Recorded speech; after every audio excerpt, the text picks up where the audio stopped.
So, imagine standing on a street corner in a major metropolis. Like, just take a look around for a second. Yeah, lots of noise. Exactly. You've got towering glass skyscrapers bouncing light in a million directions. You've got subterranean subway networks humming right beneath your feet, narrow alleyways, gridlocked civilian vehicles, and just thousands of people trying to get through their daily commute. Just a massive sea of humanity. Right. Now imagine trying to find one specific person in all that chaos. Oh, that's a nightmare. It is. Someone who wishes you harm, who looks exactly like everyone else, and who knows you are looking for them.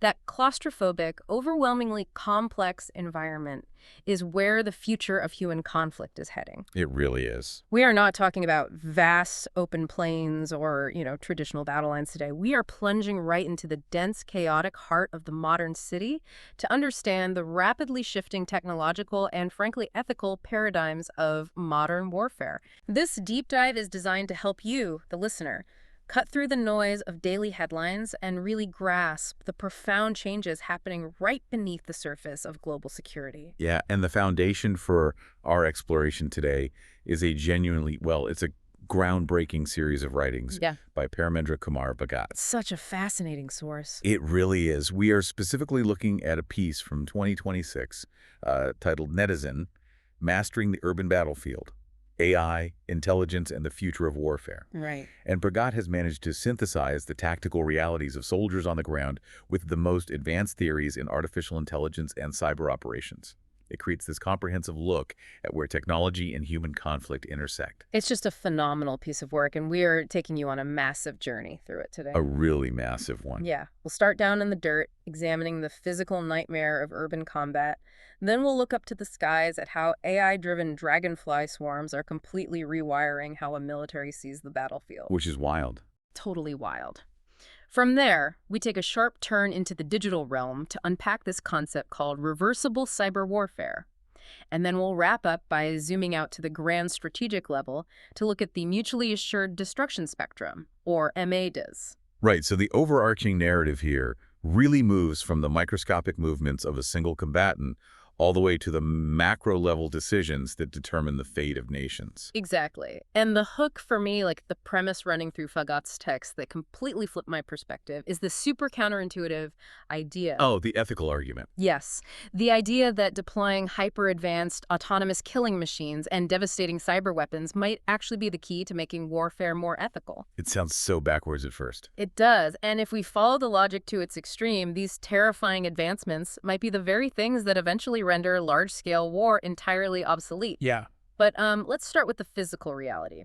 Why is the city considered the absolute toughest of all terrains for a traditional military? Well, the core issue is the fundamental breakdown of traditional military advantages. Okay. Like, historically, a modern military relies on standoff distance and overwhelming situational awareness. You want to see the adversary from miles away, right? And engage them before they even know you're there. Yeah, like out in a desert or something. Exactly. But the urban environment just violently strips both of those advantages away. Yeah. You are suddenly dealing with three-dimensional warfare. Right, because of the buildings. Yeah, threats aren't just in front of you. They are above you in high-rise windows, they're below you in sewer systems, and they're behind you, hidden in crowds of civilians. It's absolutely claustrophobia. You're trading that open horizon for just walls everywhere. Exactly. Which means the strike windows, like the moments where a legitimate hostile target is actually visible, isolated from non-combatants, and safely engageable, those windows are razor thin. Like just a split second. Yeah, a combatant might appear in a doorway, take a shot, and just vanish back into a densely populated apartment building in a matter of seconds. Wow. And this brings us to a specific concept from the text that I find is fascinating, which is the intelligence paradox. Oh, yeah, that's a huge point. Bhagat points out this cruel irony of the modern city. The urban environment is incredibly rich in potential data. Right. Just think about the digital exhaust generated by a single city block. You've got traffic cameras, ATM cameras, millions of smartphones pinging cell towers, Wi-Fi routers logging MANGI addresses, even modern cars transmitting telemetry data. It's just an endless stream. The raw data is infinite. The paradox, though, is that despite this overwhelming ocean of data, the environment is notoriously poor in actionable insight for the soldier actually on the ground. Right, because data is not the same thing as intelligence. Exactly. Like, to ground this for you listening, think about trying to find one specific conversation. Say, two people whispering a secret recipe to each other. Okay, I like this. But you are standing in the middle of a crowded stadium during the Super Bowl, and you are blindfolded. That's entirely overwhelming. Right. The noise is absolutely deafening. The data, which is the sound waves of 80,000 people screaming, is hitting you from every single angle. But the meaning, the actual conversation you need to extract, is mathematically impossible to isolate from the roar of the crowd. That analogy perfectly captures the sensory overload of the traditional urban operator. I mean, a commander might have access to a satellite thermal feed, right? Right. But they can't tell if the heat signature in a building is a sniper team setting up a heavy weapon or just a family baking bread. Oh, wow. Yeah. Because they can't process the noise into meaning quickly enough, traditional forces end up feeling profoundly isolated. They become purely reactive. Just waiting to be shot at. Basically, yeah. Yeah. Forced to wait until they are attacked to understand where the threat actually is. And the stakes here go far beyond just losing a tactical advantage. In that stadium analogy, if you guess wrong, you just miss the recipe. In urban combat, a misstep means civilian casualties. It does. The physical environment makes tragic mistakes incredibly easy. When soldiers are operating in a state of high ambiguity, fear, sensory deprivation, the risk of misidentifying a target skyrockets. Of course it does. And Fagot emphasizes that in the modern era, the immediate consequences of these mistakes are not just local anymore. They are global. Because everyone has a phone. Exactly. Every urban engagement is fighting a physical war and a narrative war simultaneously. Right. A single bullet that goes through a wall and hits a non-combatant is immediately filmed on a dozen smartphones from different angles. It is uploaded in seconds and broadcast globally. The narrative cost is immediate and it's devastating. It's everywhere. Yeah, it can shatter international coalitions, provoke massive domestic unrest, and just completely turn the local population against the operating force, which effectively destroys the strategic objective of the mission itself. So if the physical city is a trap for the traditional soldier and the intelligence is too noisy to use, the solution isn't just to send in more soldiers. Right? No, definitely not. The text argues that the solution is to fundamentally change what a soldier is. We have to transition the individual from an isolated operator into a node within a highly intelligent network. Right. So if the sensory overload of the city is the problem, what happens when we introduce these AI-driven dragonfly drones? This is where we move from the physical limitations of the human eye to the expanded capabilities of autonomous sensor fusion. Okay, unpack that a bit. So the text outlines a vision of the near future where a squad doesn't move through a city alone. They are accompanied by a swarm of small, highly agile drones, the dragonflies. Literally hovering around them. Yeah, hovering right with them. And these aren't just cameras in the sky. They function much like the sensor suite of a modern self-driving car, but distributed in 3 dimensions. Right, so a self-driving car uses LiDAR, radar, and optical cameras to build a continuous 360-degree 3D map of its surroundings. It calculates the trajectory of pedestrians, other cars, obstacles, all in real time. Exactly. So take that exact computational framework, shrink the hardware, multiply it by a factor of 50, and have it hover in a dispersed cloud around a moving infantry squad. That's wild to picture. These drones are constantly bouncing lasers and optical sensors off every surface. But here's the key. They aren't starting from scratch. What do you mean? The true power lies in how they fuse live data with prior intense mapping. Long before the squad enters a specific neighborhood, the overarching network has already ingested massive amounts of data. Oh, like satellite topography, Right. historical traffic patterns, structural blueprints of the buildings. Right, and previous drone surveillance runs. All of it. The dragonflies act as the live update to that pre-existing model. So they just fill in the blanks of what's happening right now? Yes. They take all that historical mapping, fuse it with their live telemetry, run it through local edge computing AI, and then feed highly synthesized, actionable intelligence straight into the augmented reality visors of the soldiers. Wow. So the soldier stops looking at just a confusing, flat street corner? Exactly. They are suddenly looking through a network that tells them the structural layout behind the concrete wall, the exact locations of non-combatants, and the safest path of approach. So the fog of war is essentially burned away by computational processing.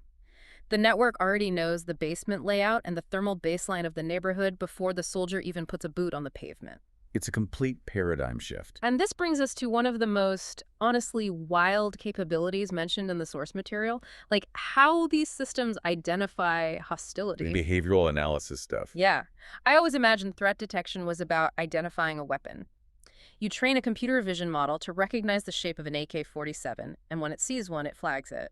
But the text says hostility is no longer just about seeing a gun. No, it's not.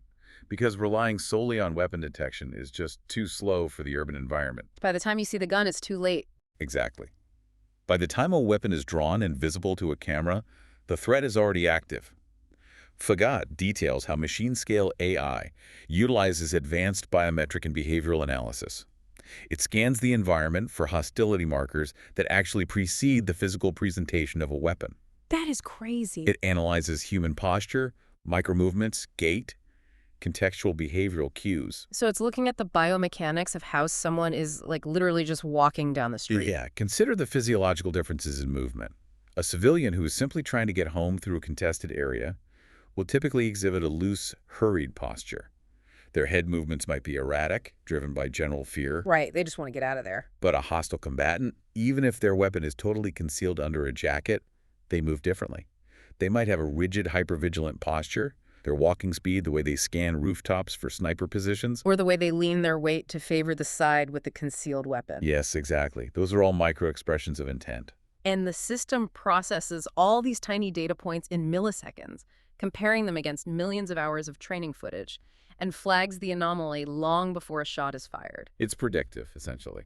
But we have to pause here. Hmm. Because if I'm a listener imagining my own city right now, and you are telling me that a military force could deploy hovering drones that scan my micro-expressions, log the biomechanics of my walk, cross-reference my face, and analyze my posture to determine if I'm a threat, Yeah. doesn't this inherently turn the city into a dystopian surveillance nightmare? I mean, we are building an inescapable panopticon for the very civilians we claim to be protecting. Yeah, it's a completely valid concern. The surveillance architecture described is undoubtedly absolute, and the text wrestles deeply with this reality. It has to. But Foggett presents a really compelling ethical framework regarding this technology, which is that greater power demands greater restraint. Okay, unpack that. In the traditional paradigm of warfare we discussed earlier, ambiguity is the primary driver of kinetic action. When a soldier is terrified, operating with limited visibility, and cannot determine if the shadow in a third-story window is an insurgent or a teenager, the human instinct for survival often defaults to shooting first. Because ignorance leads to collateral damage. Because they can't know for sure, they apply overwhelming force just to be safe. Exactly. Ignorance provides a tragic but legally recognized shield for collateral damage under the fog of war. But the introduction of this overwhelming, omniscient surveillance capability shatters that shield entirely. Oh, I see. It dramatically raises the ethical stakes for the operating force. By making it technically feasible to distinguish combatants from civilians with near-perfect accuracy, it becomes legally and morally obligatory to do so. Right. The commander can no longer justify calling in an artillery strike on an apartment block because they, suspect an enemy squad is inside. The network tells them unequivocally that there are 30 civilians and 2 hostile actors. Precisely. The precision of the intelligence dictates a calibrated response. This capability forces militaries to be surgical. It demands that they abandon area of effect weapons in favor of highly targeted, precise engagements. So the argument is that this terrifying level of surveillance is actually the necessary prerequisite for dramatically reducing the physical violence inflicted on innocent populations during war. That's exactly the argument. Wow. Which leads directly into a strategy the text calls human engulfing.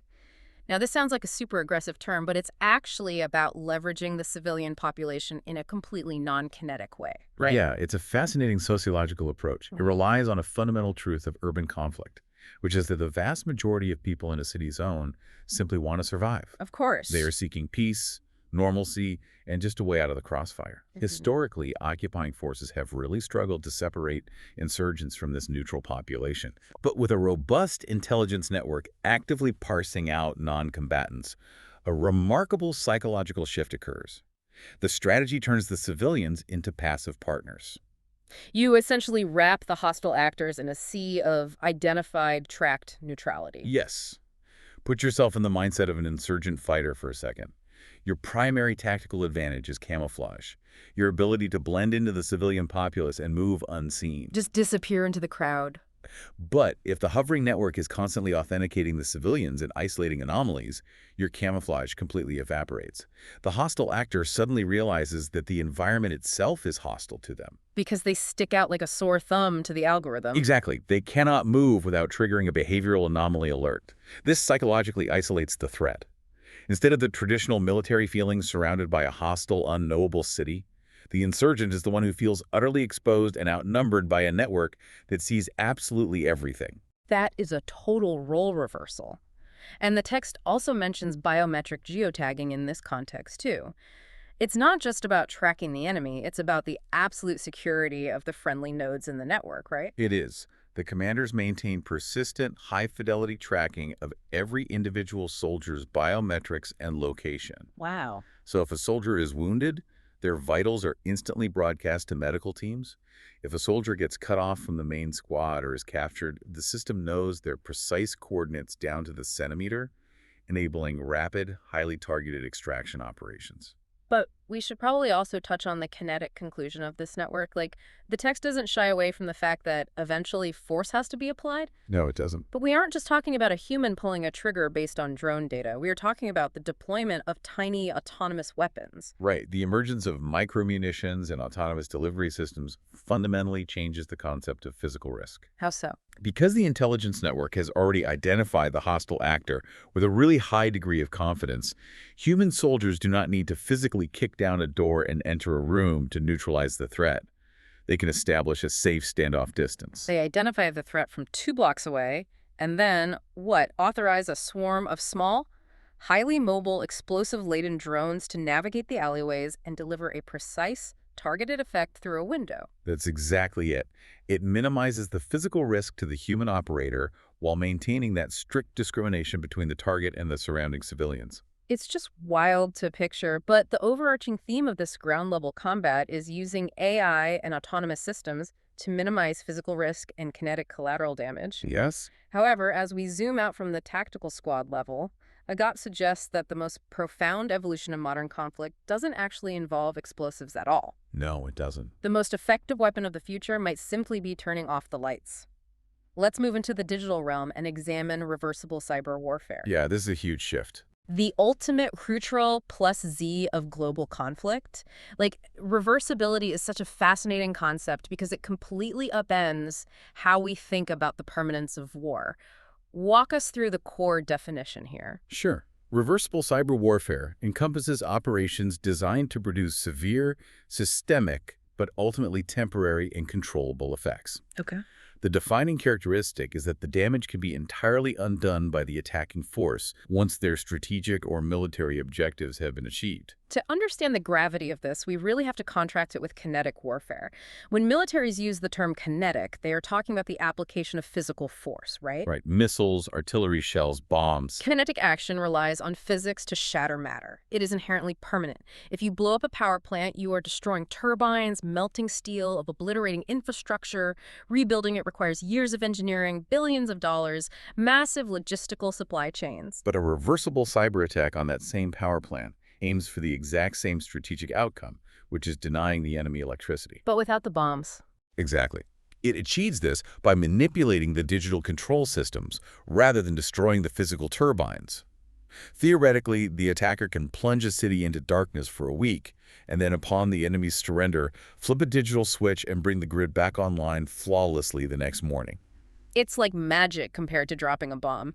And the text provides an incredible real-world case study comparing these two paradigms, looking at events from 2021 and 2022. It perfectly illustrates the dichotomy. It really does. The source material contrasts the 2021 Colonial Pipeline ransomware attack in the United States with the 2022 Russian missile strike on Ukraine's Sivash wind farm. Let's break down the Colonial Pipeline first. This was a massive cyber incident. Huge. A criminal hacking group infiltrated the IT networks of the Colonial Pipeline, which supplies a massive percentage of the fuel for the east coast of the U.S. Oh, I remember this. Yeah, they deployed ransomware, encrypting the billing and administrative systems. The pipeline operators were forced to proactively shut down the actual flow of fuel to prevent the malware from jumping to the operational technology. Meaning the physical pumps and valves. Exactly. The disruption was catastrophic. We saw gas shortages, grounded flights, widespread panic buying across multiple It states. was a massive strategic shock to the infrastructure. But look at the timeline of the recovery. That's the key. Within a matter of days, the ransom was paid, a decryption tool was provided, the systems were scrubbed, and the fuel started flowing again. Right. The physical pipeline, the steel, the pumps, the storage tanks was completely untouched. The disruption was entirely reversible. Now, compare that to the 2022 strike on the Saivash wind farm. Right, that was a traditional kinetic attack. A physical missile impacted the facility. It shattered the turbine blades, destroyed the gearboxes, cratered the surrounding infrastructure. The wind farm didn't just go offline, it ceased to exist as a functional entity. And the recovery isn't a matter of just decrypting some code. You have to secure a war zone, bring in massive industrial cranes, manufacture specialized replacement parts, and spend months or years physically rebuilding it. Yeah, entirely different scale of recovery. Reversible cyber warfare is essentially the difference between putting a heavy-duty parking boot on a car and blowing the car up with an anti-tank missile. That's a great analogy. Right. If your only goal is to stop the car from moving down the street, the parking boot achieves that perfectly. And the brilliance of the boot is that when you want the car to move again, you just unlock it, and the vehicle drives away without a scratch. To understand the mechanics behind locking these digital doors, Puckett pulls heavily from a foundational 2010 paper by Neil C. Rowe at the Naval Postgraduate School. Okay, let's get into the mechanics. Rowe theorized 4 primary methods for executing reversible cyber attacks long before they were common practice. The first is reversible cryptography. Which sounds very similar to what happened to the Colonial Pipeline. It's essentially weaponized, state-sponsored ransomware. An attacking military force infiltrates an adversary's critical infrastructure, let's say a water treatment facility, and encrypts the software controlling the valve systems using complex public-private key cryptography. So they literally lock the adversary out of their own systems. Precisely. But rather than demanding a financial payout, they hold the decryption key hostage until a geopolitical demand is met. Once hostilities cease, the attacker securely transmits the key, the data decrypts, and the water flows again. That is wild. Okay, so the second method Rowe outlines is reversible obfuscation. Now, if cryptography is locking the door, obfuscation feels more like rearranging all the street signs in a city so the delivery trucks can't find their destinations. That's exactly how to visualize it. Instead of encrypting the data, you scramble the underlying logic of the system. You might alter the routing tables in a telecommunications network or scramble the DNS records. So what does that actually do? Well, so that when a military commander tries to log into a secure server, their request is routed into an endless loop. The network basically collapses under its own confusion.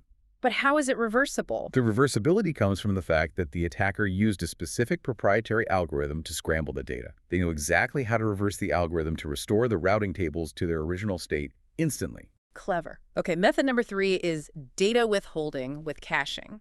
This one is simpler, but highly effective. The attacker infiltrates the system and physically removes critical operational files, denying the system the ability to function. They just delete them. No, that's the trick. Right. They don't delete them permanently. They store a copy of those files in a secure, hidden cache within the network, or they exfiltrate them to their own servers. The adversary's system is paralyzed by the miss of the data. Ah. And to reverse the attack, the operator simply drops the cached files back into their original directories, instantly rebooting the system's capabilities. Wow. And the fourth method, which honestly might be the most psychologically devious, is deception. Yeah, deception attacks don't actually damage the core system at all.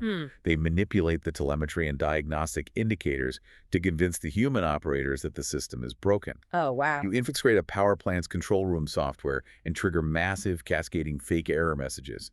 You simulate critical hardware failures and temperature spikes on their monitors. So the human operators look at the screens, believe the turbines are about to explode, and they hit the emergency kill switches themselves. Precisely. The system shuts down, achieving the attacker's goal. Reversing this is as simple as revealing the deception. You remove the malicious code, generating the fake telemetry, the screens return to normal, and you restore the operator's confidence in their equipment. And no actual harm was ever inflicted on the physical machinery. None. It sounds incredibly elegant. Like, reversibility seems perfectly tailored to satisfy the ethical and legal demands of modern conflict. It aligns beautifully with the principles of international humanitarian law, minimizing civilian harm, ensuring proportionality. It seems like the holy grail of warfare. Does seem that way. But the text is very quick to introduce the trilemma and the severe risks involved. This isn't just a clean, easy button militaries can push without consequence. Not at all. Fagad highlights three massive vulnerabilities inherent in relying on reversible cyber weapons.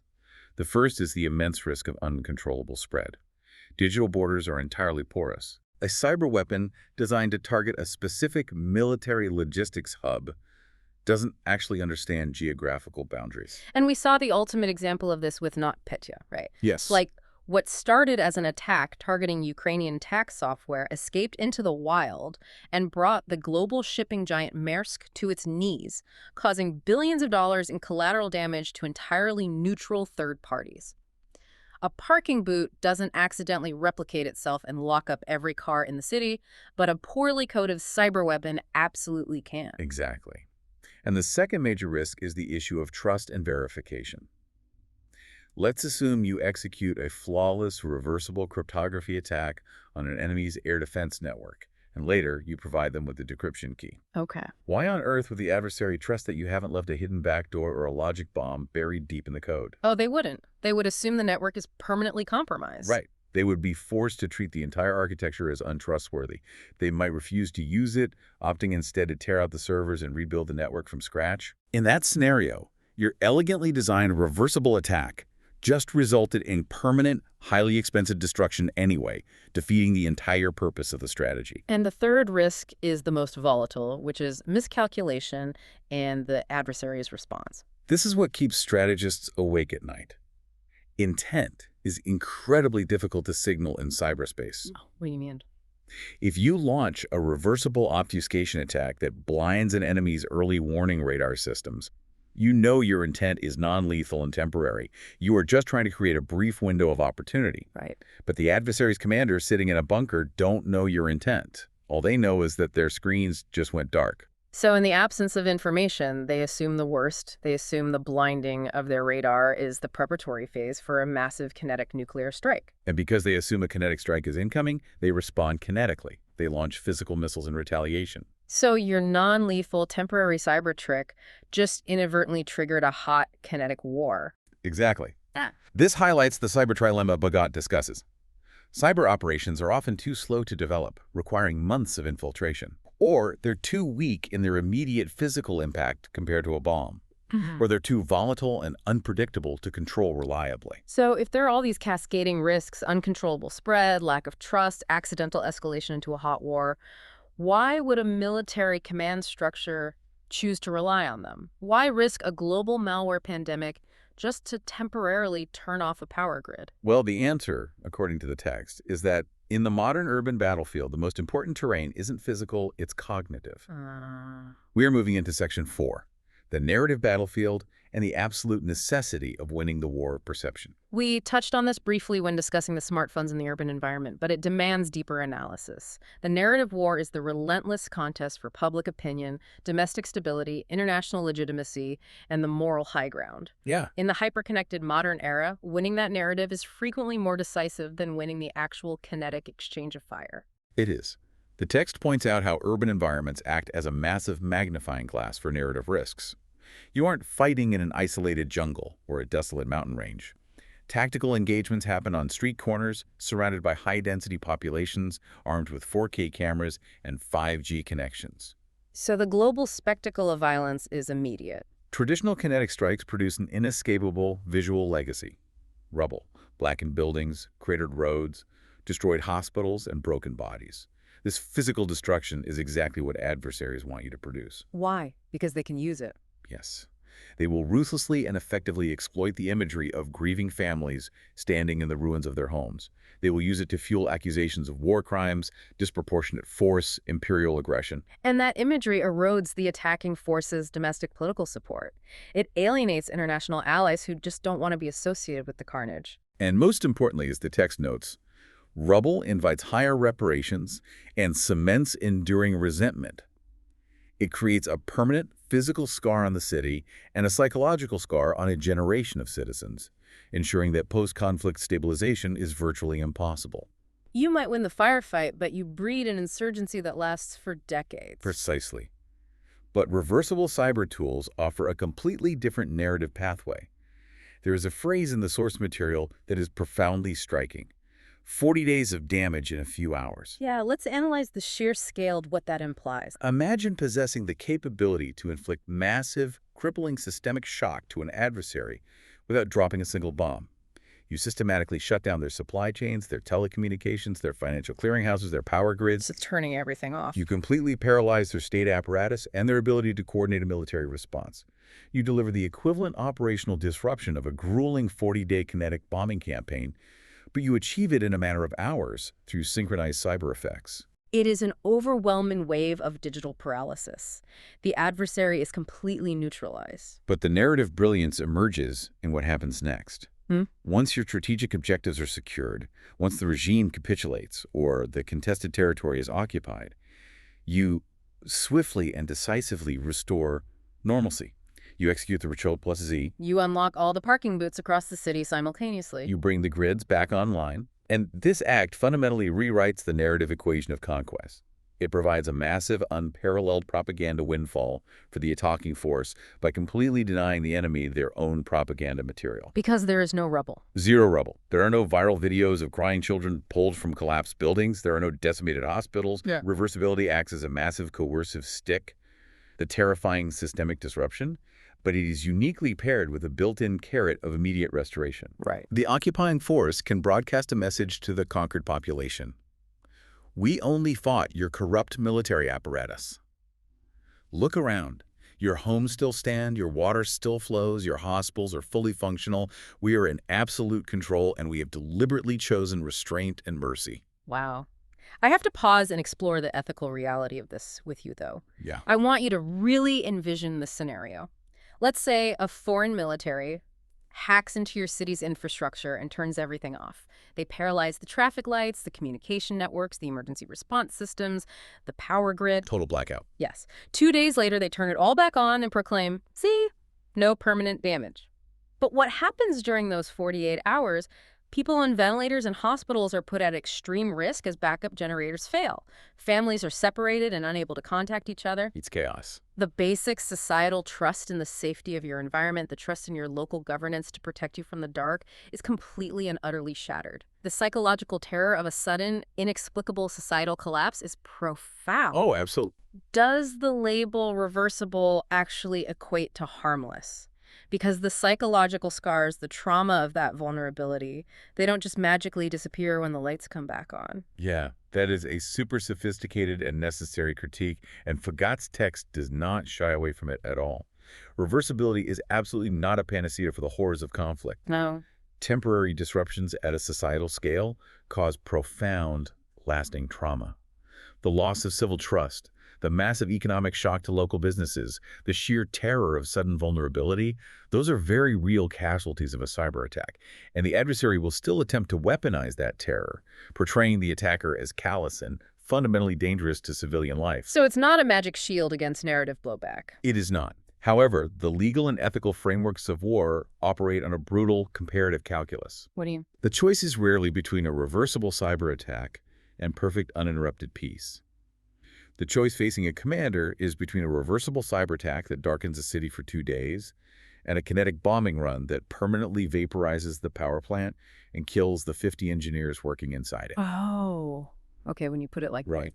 When presented with those two operational options to achieve the exact same military objective, the ethical imperatives and the laws of armed conflict overwhelmingly demand the reversible approach. Which leads to a fascinating prediction in the text regarding a fundamental shift in customary international law. Yeah, legal scholars cited by Fagat suggest that as reversible cyber options mature, become more reliable, and are more widely adopted by advanced militaries, international humanitarian law will inevitably evolve to accommodate them. Okay. Under current paradigms, a kinetic strike on a military logistics node is generally considered legal, even if it causes a calculated amount of civilian collateral damage, provided it satisfies the legal test of proportionality. But the text argues that technology is shifting the baseline of proportionality. Exactly. Imagine a future scenario where a military possesses a highly reliable, reversible cyber weapon. that could temporarily neutralize that logistics node without a single drop of bloodshed. Right. If that commander chooses instead to drop a 2,000-pound bomb, permanently destroying the facility and causing collateral damage, the sheer availability of the milder, reversible alternative changes the legal math. Wow. That kinetic strike, which was perfectly legal yesterday, might eventually be viewed and prosecuted as a war crime tomorrow. That is a staggering implication. The mere existence of advanced reversible technology raises the ethical bar for the use of force so high that traditional destructive methods become legally indefensible. We are watching the legal definition of necessary force change in real time. You really are. So let's step back and look at the entire board we set up here. We've explored the claustrophobia of urban combat, the omniscience of dragonfly drone swarms, AI threat detection mapping human biomechanics, and crippling reversible cyber weapons that can paralyze a nation without breaking a window. That's a lot of tech. Now, imagine a geopolitical scenario where peer nations, two massive, technologically supreme superpowers, are both fully equipped with these arsenals. What happens when these two leviathans face off? Yeah. This leads us to our final exploration. The evolution from classical mad-eye to mad-eyes, and the potential mind-bending obsolescence of war. To fully grasp the concept of MBAD, we have to look backward at the architecture of the Cold War and the classical concept of mutually assured destruction, or MAD. Right. Yes. Classical MAD was entirely built around the physics of nuclear weapons. It was a doctrine of terrifying simplicity. MAD rested on the logic of massive, unmitigated retaliation. If the Soviet Union launched a nuclear strike against the United States, the U.S. would launch its arsenal in response, resulting in the total mutual annihilation of both civilizations. It was a binary all-or-nothing system. There were no small nuclear wars. It was either an uneasy peace or the end of human history. And the paradox of that era was that because the top rung of the escalation ladder was so absolute and unthinkable, it successfully deterred direct, large-scale conflict between the superpowers for half a century. Nobody wanted to pull the trigger because pulling the trigger meant suicide. Exactly. But Fagat argues that we are moving past that binary nuclear MAD into a much more complex framework called MADS, the Mutually Assured Destruction Spectrum. Okay, so explain how the spectrum changes the dynamic. Well, the proliferation of artificial intelligence, autonomous robotics, and advanced cyber weapons means that the logic of mutual devastation is no longer confined to the very top rung of the escalation ladder. It is expanding downward, infecting every level of conflict. So it's not just nukes anymore. Right. In a MADS environment, every single rung on the escalation ladder carries mirrored, devastating, and automated retaliatory potential. So deterrence isn't just about you nuke me, I nuke you. It applies to every domain of warfare. Precisely. Let's look at the physical domain. You decide to launch a swarm of 10,000 autonomous, explosive-laden drones to overwhelm my city's defenses. Okay. My AI-driven defense network detects the launch and instantly, without human intervention, deploys 10,000 counter-drones. They meet in the stratosphere, engaging in a hypersonic algorithmic dogfight. Wow. It creates a massive attritional bloodbath of machinery, raining debris down. But neither side achieves a tactical breakthrough. The attack is perfectly negated by the defense. And the same mirroring happens in the digital domain. Absolutely. You execute a brilliant, sophisticated, reversible cyber strike that manages to penetrate and paralyze my national financial sector. Yeah. My defensive AI isolates the breach, but simultaneously launches an equally sophisticated pre-staged counterstrike that locks down your entire national logistics and shipping grid. So no one wins. No. Dominance in any single domain, whether it is physical space, cyberspace, or the electromagnetic spectrum, becomes entirely fleeting.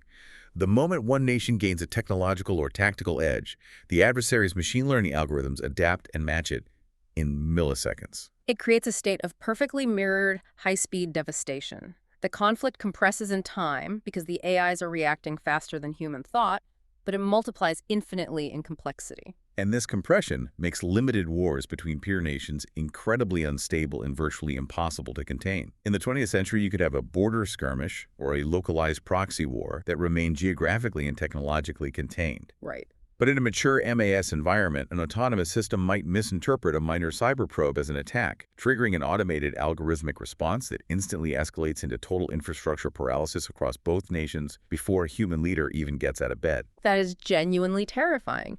But this inherent instability completely shifts the strategic imperative of the state. Vagat introduces this phrase that I think defines the future. Politics overrides kinetics. It has to, because military solutions become profoundly unattractive to rational actors. Yeah. If you are the leader of a powerful advanced state, and you know with absolute mathematical certainty that any kinetic action or major cyber operation you authorize will be met with instant, proportionate, and uncontainable retaliation by an equally intelligent network, what is the incentive to attack? There isn't one. The immense economic cost, the risk of uncontrollable escalation, the sheer volatility of algorithmic warfare, it means that military force no longer delivers a decisive, lasting, or profitable victory. The juice is simply no longer worth the squeeze. Consequently, the incentives of statecraft shift heavily away from the Department of Defense. Advanced nations are forced by the logic of the machines to prioritize diplomacy, economic statecraft, influence operations, and relentless competition in the gray zone. The murky areas of espionage and economic pressure that sit just below the threshold of algorithmic armed conflict. Exactly. Which brings us to an incredible, almost poetic moment in the source material. Amidst all this talk of autonomous killing machines and digital paralysis, Fagat references an ancient prophecy from the book of Isaiah. Oh yes, Isaiah 2.4. Yeah. They shall beat their swords into plowshares and their spears into pruning hooks. Nation shall not lift up sword against nation, neither shall they learn war anymore. It is the ultimate vision of a profound, enduring, and systemic peace. A time when the massive intellectual and material resources historically devoted to the machinery of destruction are forcibly redirected toward creation, infrastructure, and human flourishing. And the wildly counterintuitive, mind-bending argument the text is making is that we might actually reach this biblical state of peace. But we won't reach it through a sudden global moral awakening or a newfound love for our fellow man. We will reach it through the sheer, terrifying, inescapable logic of hyper-intelligent machines. That's the long horizon hope embedded in Fagat's work. As medias dynamics intensify and solidify, war between advanced powers may simply become obsolete as a rational tool of statecraft. Right.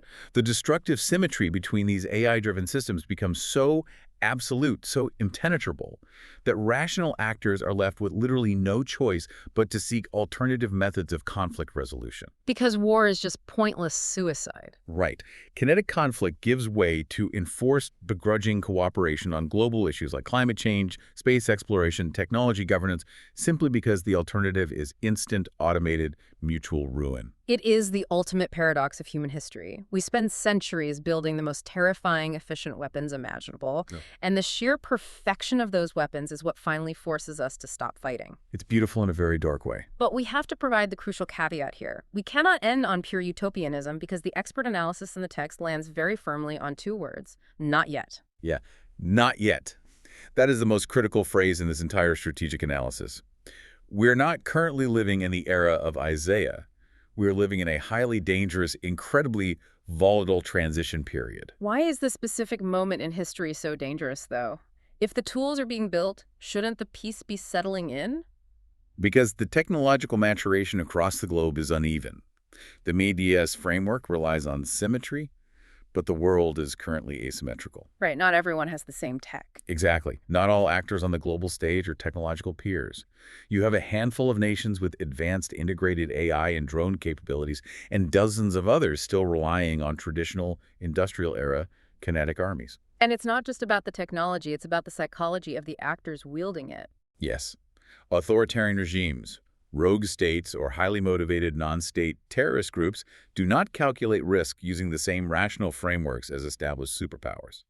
They might look at a newly acquired reversible cyber weapon or a purchased swarm of commercial drones and view it not as a mechanism for mutual deterrence, but as an immediate enabler of asymmetric aggression. They might believe they can strike fast enough or hide well enough to avoid the retaliatory algorithms. And the risk of technological surprise is massive, too. A non-state actor could deploy a novel cyber attack that the overarching AI hasn't been trained to recognize, leading to catastrophic miscalculation and unintended escalation. Which means that modern nations are currently forced to walk an incredibly narrow tightrope. They are required to pursue a rigorous dual-track strategy. Okay, what does that look like? On one hand, they must actively and aggressively pursue diplomacy. They have to establish international norms around the use of AI and autonomous weapons, draft treaties limiting cyber proliferation, and create dedicated crisis communication channels that operate at algorithmic speeds rather than diplomatic speeds. So they have to actively build the architecture of the peace they hope to achieve. Yes, but simultaneously, on the other track, they have absolutely no choice but to maintain overwhelming, credible deterrence. They must continue to pour billions into investing in AI, robotics, sensor fusion, and offensive cyber capabilities. So keep building the weapons. You have to. If a nation decides to unilaterally disarm or falls behind in the technological arms race in a man-as world, they become instantly vulnerable. You only achieve the lasting peace of mutual deterrence if the threat you pose is genuinely mutual and undeniable. It is a terrifying balancing act. You are forced to relentlessly build and perfect the doomsday machine to ensure that the doomsday machine never actually has to be used. That's exactly it. So, to bring all these massive overarching themes together for you, we started our journey down in the dirt, examining the claustrophobic blind spots of city streets where human soldiers struggle to parse the chaotic noise of an urban environment. We saw how artificial intelligence and hovering dragonfly swarms burn away that fog, providing absolute clarity. But in doing so, they weave an inescapable surveillance net that fundamentally changes the legal and ethical math of pulling a trigger. Right. We then transition from physical kinetic force to the digital realm, exploring how reversible cyber weapons give modern militaries the unprecedented power to hit an undo button on societal destruction. Yeah. They can save physical infrastructure while weaponizing temporary disruption to completely control the narrative of the conflict. And finally, we zoomed all the way out to grand strategy. We explored the mutually assured destruction spectrum, uncovering the realization that as these AI systems and cyber capabilities perfectly mirror each other, the deepest trenches of urban combat and the highest concepts of global diplomacy are now permanently linked by artificial intelligence. The very tools designed to win wars might be making war itself too fast, too dangerous, and ultimately too pointless to wage. It is an incredible intellectual journey that stretches from the tactical movements of a single soldier to the philosophical future of the human race. It really is. And as we wrap up this deep dive into Pugot's vision of 2026, I want to leave you with a final, lingering thought to mull over as you go about your day, something that builds on this entire concept of mad Ds that we've been exploring. Yeah. We have spent the last hour talking about how reversible cyber attacks, autonomous threat detection, and precision drones might make conflicts significantly less physically bloody. We avoid destroying infrastructure. We radically minimize civilian casualties. We take away the rubble, the fire, and the visceral visual horror of war. But here is the provocative question I want you to consider. If we actually succeed in doing that, if we make war highly precise, algorithmic, and largely invisible to the physical eye, do we risk making it too sanitized? Oh, that's a chilling thought. Think about the history of human conflict. The horrific visual cost of war, the body bags returning home, the images of flattened cities, the sheer human suffering that horror is often the very thing that turns public opinion against a conflict and forces politicians to the negotiating table. The physical trauma of war is a deterrent in itself. It is. If that trauma disappears from our screens, if war just becomes a series of quiet, reversible power outages, frozen bank accounts, and drone skirmishes fought silently in the cloud and in the upper atmosphere, will nations actually be more tempted to use force? Because it's too easy. Exactly. If nobody comes home in a casket, if there are no ruined buildings to rebuild, is there any real political cost to a leader launching daily invisible cyber strikes against a rival?